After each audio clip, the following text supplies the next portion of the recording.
Hey YouTube, how's it going today? Got the Jeep Rubicon here. Going to be doing our 20,000 mile review on it. Now, I've had the Rubicon I got it February 20th, March, April, May, June, July, August, September, October. I've had it 8 months. Today, I'm averaging, I did the math work. I'm going to average driving this thing 20,660 miles a year, which is on par for all my vehicles. I do a lot of driving. So anyways, come on, let's check it out and see how it's done at the 20,000 mile mark. Let's go check it out. All right, YouTube, here we go. As always, everybody has to say hello to Nipsey. She's in about every video I make. But we're going to do the 20,000 mile review, my thoughts on the Jeep Wrangler Rubicon. And we'll go over it and go over the inside, just in case you're not familiar with the Jeep. So we're going to show you all around. We'll back out on it here just a tad. Anyhow, it's 2023 Rubicon. Two-door, obviously, as you can see.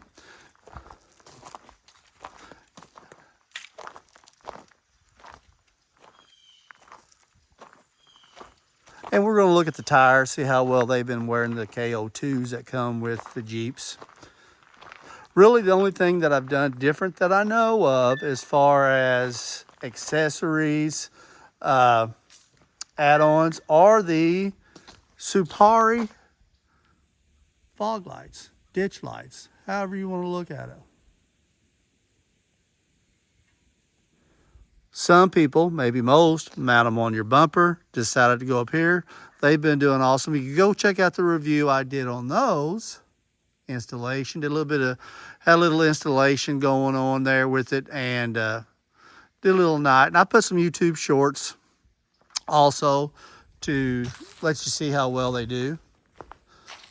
All right, now my thoughts and opinions on the KO2s. Anytime on one of the Jeep Wrangler forums, the KO2s, and I have personally on my other Jeeps, I have ran Nitto Ridge Grapplers, I've ran Patagonia mud tires, I've ran Falcon Wild Peak AT3Ws, I believe they were. So I've had a number of different tires. Obviously, these came on the Jeep. So far, I like them on the Jeep forums. Either it's a love-hate relationship. Me personally, they say they don't do well in wet weather. It hasn't rained. It's panning around the yard here. It's been bright and sunny. We might have had 2 days of rain in the past 2 months, literally. But so far, they do well. Back in the summer, we went to Tennessee. Back in June, that was the last Jeep event I went to, and ran some trails, some pretty decent trails too, and they seem to do well. Now, tell you what we'll do here. We're going to just kind of do a unofficial tread depth measure to see how well they're holding up on the tread. We'll be right back. All right, I don't have an official tread depth measurer, if you will, but I did find this, and I'll show you what we're going to do here in a second. Now, these are, as I said, all-terrain, BF Goodrich KO2s. They are 285/70 17s. Looks like they have the Snow Peak rating on them. But what I did was I found a screwdriver.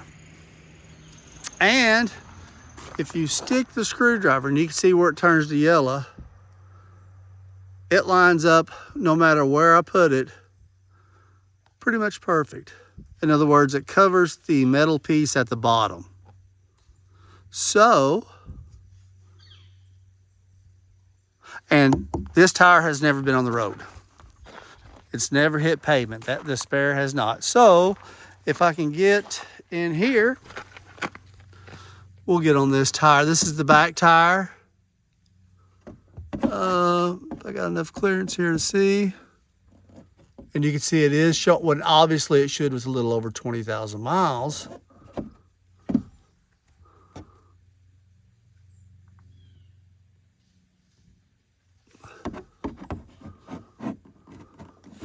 And we'll zoom in on that.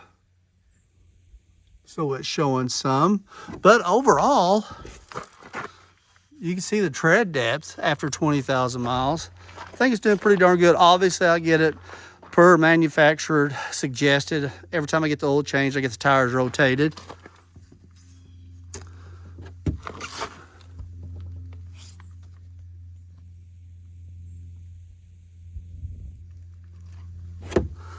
There's an unofficial calibration of how the tread's doing. All right, let's go take a look at the inside, see how it looks. Step over here. Tell you what, we'll take a peek in the back real quick before we get in the front. And I did a quick video over this, about a month ago. You can go back and look at that. I do have the back seat out for the winter. This tote, and in a previous video I showed you what I've got: booster cables, I've got extra sock hats, I've got little tent in here, just a number of things. I got this from Academy, and I always keep my little Yeti cooler. Got your Jeep trail rated kit in here. And then I have my old bulbs in back. Just here, we went camping last week. I'm going to try to put, it's just a quick clip videos. We're going back this weekend. I'm going to have a little more detailed video on that. But anyhow, I use these at night. Got one on this side here too.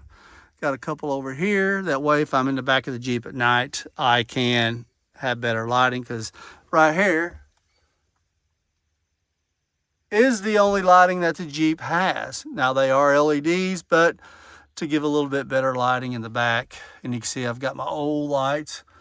Got a little old light. I've got an old clip up there. I've got a couple. I got my Perrin Mini 2 over here. Got my head strap for that, but that's not the Jeep. I do keep my tire gauge back here, but just in general, this gives you a general idea of how much space you're going to have if you have a two-door Jeep. And it's got pretty good room with the back seat out. Got a couple hooks on the back seat for water bottles, bags, etc. Got my little stool there just in case I need to climb up. But yeah, that's the back. And of course, it has the all-weather Alpine system in it. Now let's go take a look and see what we got on the inside. All right, let's fire it up. Push button start. All Jeeps since 2018, when the JL model hit, they all have push start. And we'll see the official miles.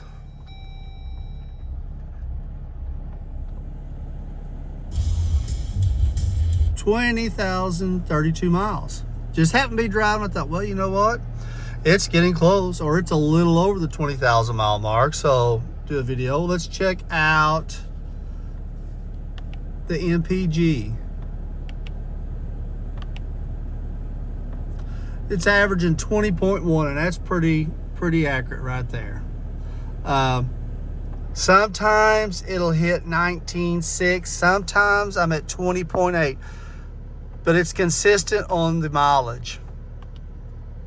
Of course, with 14 gears, which I do like, because that way in my other Jeeps, when I would put larger tires, and by larger I mean what the Rubicon comes with, 285 70/17s, it wouldn't leave 7th gear. Never had any issue with it, but with these gears, when I do need to get some, I'll probably go to 35s, which should fit with no issue, being that the Rubicon comes with an 1.5 inch lift, I believe, and it should hold it.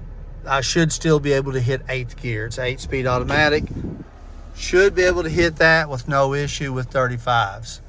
So, but yeah, I'm pleased with the mileage. I know a lot of vehicles get better mileage. The one thing that this does not have is LED headlights. In the future, I'm going to get LED headlights because, as you can see, it's got leather. It's got heated seats, heated steering wheel. It comes with the garage door opener. which you can see the old garage door going down now. Comes with the Alpine system, which I absolutely love. Think it does awesome. As far as any additional things for in here, got the old strap, got a cup holder, grab handle, which I believe I had the grab handle last at 10,000 miles. I can't remember at what point I purchased this, but when you have two cup holders here, and there are two in the back for the back passenger.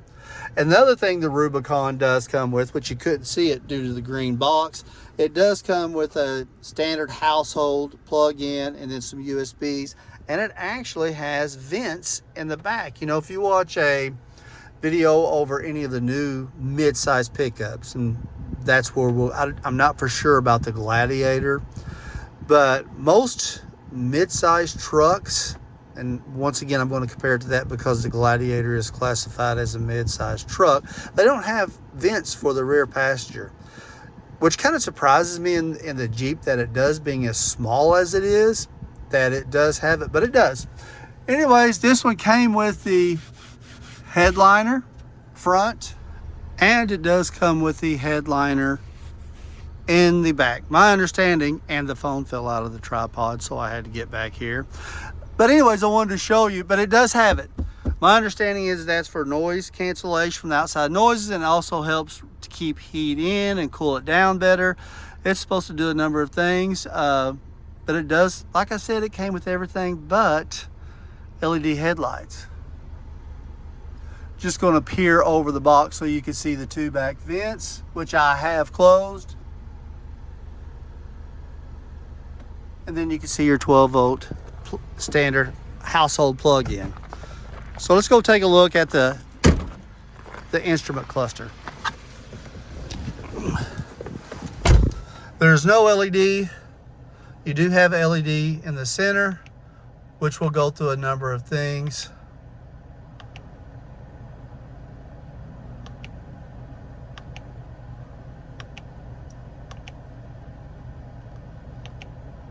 And you can adjust your screen setup. As far as, and you do have up front, there's your media for up front. I did, and then this is your 12-volt. I bought that off Temu for quick charging. It has extra ports if you want. As far as the speed of the screen, now here's the other thing. I've had a 2018 JL Sport, manual transmission, manual windows, had the little bitty screen, traded in for a JL Sport S, had the little bit bigger screen, not this size. I had a 4-door JLU Sport, manual windows, little bitty screen. I had a 2024 Jeep Wrangler 2-door JL, which a semi ran a red light, totaled it. That's how we ended up with the Rubicon. And then I've got this Rubicon. The whole point of that is, if you have a Jeep, if you have a JL, then you know these screens can go crazy on you. They'll either shut down, they will either, one of the Jeeps I had, it just started calling people at random. I couldn't get to quit. Fingers crossed, this has not hesitated once. It has not glitched. It has not quit working. It hasn't started doing random things. 20,000 miles, 20,032 miles. It has not done anything glitchy, which surprised me. Happy, happy, happy. And okay, let's check out the navigation screen. Let's view the map. You can see that works pretty fast. Let's go back to Sirius XM. Your controls, you can use the screen, or I do the manual controls personally. You can change the color. I have blue with a red background. You could change the color of that. I just happen to have it set on that. Presets, you have 12 preset channels. Got a quick access to your map. So everything works, fingers crossed, everything's working good. Four-wheel drive system works flawless. Sometimes it could be a little, and we'll take this out so you can see it better. Sometimes, I'll tell you what we'll do. We'll go to the bottom of the drive. As far as locking everything in, getting your sway bar disconnected, sometimes it wants to be on level ground. Let's get to the bottom of the hill and I'll show you just how well it works, then we'll close this out. All right, we're at the bottom of the hill. I will show you real quick, and I'll brighten the screen up a little. Let's take a look at the backup camera. Pretty darn good. Pretty darn good. And one thing about Jeep, and other manufacturers may have it, if I can remember, let's go to the apps and backup camera. You could be going, and I have it in drive, if you want to check out what's behind you, or if you're pulling a trailer, you can do that straight from your screen. You don't have to be in reverse. Okay, so we'll show you how fast the four-wheel drive system kicks in. We'll just put it in 4 high. There it is. Flashed maybe twice, and then it went right into 4 high. 4 high. To put it into 4 low, I'm setting still, put it in neutral. 4 low. It kicked into 4 low before I could ever put the camera on it. So let's do front and rear lock. Boom, there it is. The front and rear lock kicked in once again before I could get my camera around to it. Now let's disconnect the sway bar. We'll go to Off-Road Plus. It says it's active. Now this screen takes it a second to go. It's actually on, there you go, off-road pages. That tells you all your gauges, what your coolant, oil, temperature is. We'll go to drive terrain, and it's showing you that the rear is locked, the front is locked, the center differential is locked, 4 low, steering angle, we're at 1 degree. Now let's disconnect the sway bar. You see the sway bar blinking. We're going to let it roll just a second here.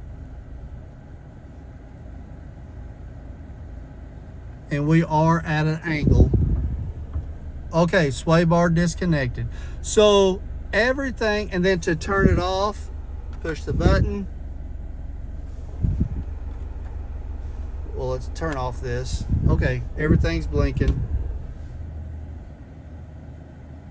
Sway bar's disconnecting. We'll put it in neutral. There you go, the 4 high. The sway bar's still blinking, but it's not on. Okay, the camera shut off. So we're still in drive. We're in 2 high. We'll ease on up the hill. That's the only thing, and there it shut off. Everything shut off. And then go back to 4 high. Flash, flash. I'm going to keep the camera on. Got it neutral. We'll go to 4 low. Boom, right there it is. And it tells you you're locked. So the system, oh, got to put it back in drive, sorry. The system works pretty flawless. Okay, the camera shut off again. Fingers crossed we'll do good. As you saw, goes into 4 high, 4 low, sway, or the front and rear locker if you want to use that. The sway bar can be kind of finicky. Now the trails I run, it wants you to be on level ground. I don't know if you could tell, but I'm on an incline here in the driveway, but it wants you to be on level of ground as you could be. So the trail we ran was like a 8 mile, took us 4.5 hours. I had the sway bar disconnected the whole time. It'll stay disconnected, no issues. And if you get over a certain speed, I think it's 15, it'll connect itself back. So once you get it going, it works pretty darn good. So one last test. We're going to go down to the bottom of the hill. I'm going to try to get flat as possible and show you a couple more things. Okay, so get this straight again. 4 high. Blink, blink, it's on. 4 low. It's on. Sway bar disconnect. You see it blinking. And I'm on darn near it is level. Up there it went. As soon as I put the Jeep in gear, it kicked. So it's not super finicky. It just kind of wants to be on level ground. And then once I put it in gear, it kicked right in. We'll lock both front and rear. Boom. You saw they kicked in rather fast. So the other feature that this has, and this is geared so low that it'll probably crawl up the hill, oh yeah, with no issue, is you also have speed select on. Use shifter. So basically what that is that's take your foot off the gas. This is so low geared that it's going to crawl right up. But we've got our shifter in manual, and this determines how fast it will let you go. As you can see,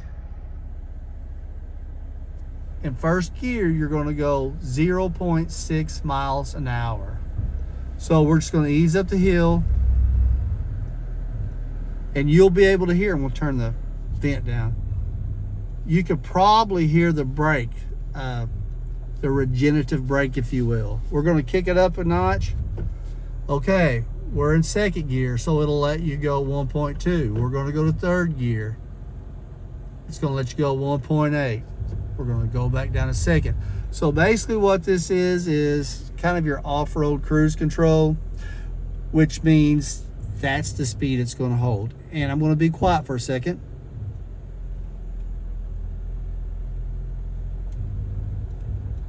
I don't know if you could hear that, but if you hear a grinding noise, that is, we're going to put it in park. That'll shut it off. Or else push the button. It's off. That is your, once again, off-road cruise control. So when you're going up a hill, you use your shifter, it'll maintain that speed. When you go down the hill, it'll also maintain that speed. So pretty good thing to have. I know my Sport, I think all Jeeps have this. Does not have to be a Rubicon. I know my 2024 Blue Sport S had it. And I'm pretty sure my other ones did too. But that's where you look right there, and that'll keep your speed. And then we'll go ahead. There we go. That'll keep your speed consistent. So I think that about covers it as far as driving on the road. Solid front axle. If you get a Gladiator, a Rubicon Gladiator, it doesn't matter which Jeep you get, whether it's a 2-door Wrangler, a 4-door Wrangler. We'll step out here, turn her off for a second. Doesn't matter which Jeep you get, they're all solid front axles, which means, and I like to call it interactive driving, because you're going to be doing this more. And maybe it's I'm used to it. I know a lot of people will buy them and then they're like, you know, I don't know. Solid front rear axle. That solid front axle is going to make you do a little more, have a little more engagement in your driving. Once again, I don't really even notice it. So, and the deal of it is when you're off-road, and if you're going to be doing, and I don't do that crazy of off-road, but if you're going to be doing some super difficult trails, rock crawling, etc., you want a solid front axle. Helps keep your tires on the ground. Even though I do have a sway bar disconnect, doesn't bother me a bit. So on-road driving, and plus the 2-door Jeep's going to be your, as far as ride quality, it's going to be your least. 4-door will give you a little more wheelbase, and then a Jeep Gladiator will give you even more wheelbase. I love my little 2-door though. That's what I'm sticking with. I'm sticking to it. Just kidding. No, I do love it. Doesn't bother me a bit. So I hope you enjoyed the video. I hope everything's still doing great at our next review of 30,000 miles. Got some videos coming up, going back camping this weekend, maybe do a little bow hunting. Hope to have that out in a week or two. So I hope y'all have a blessed Sunday. Y'all have a good day.